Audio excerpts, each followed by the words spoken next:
আমি মোনালিসা।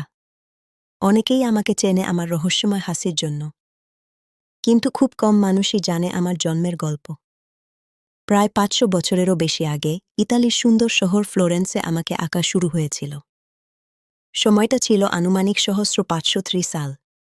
আমার স্রষ্টা ইতালীয় রেনেসার মহান শিল্পী লিওনার্দো দা ভিঞ্চি। তিনি শুধু একজন চিত্রশিল্পীই ছিলেন না, ছিলেন একজন চিন্তাবিদ, বিজ্ঞানী আর স্বপ্নদ্রষ্টা। আর সেই সব ভাবনাই তিনি ঢেলে দিয়েছিলেন আমার চোখে, আমার হাসিতে। অনেকে বলেন আমি নাকি লিসা ঘেরার্ডিনি, একজন ফ্লোরেন্টাইন কাপড় ব্যবসায়ী ফ্রান্সিসকো দেল জিওকোন্ডোর স্ত্রী। লিওনার্দো আমাকে আঁকতে আঁকতে বারবার থামতেন, আবার শুরু করতেন। কেউ কেউ বলেন সহস্র ৫০০ সালেই আমি প্রায় শেষ। আবার কেউ বলেন তিনি ১৫১৭ সাল পর্যন্ত আমার উপর কাজ চালিয়ে গিয়েছিলেন। আজ আমি ইতালিতে নেই। ১৭৯৭ সাল থেকে আমি আছি ফ্রান্সের প্যারিসে, লুভর জাদুঘরে।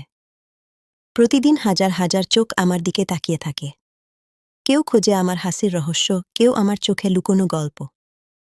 আমি কিছু বলি না, তবু আমি অনেক কিছু বলে যাই। আমি মোনালিসা, একটি ছবি নই, আমি ইতিহাস।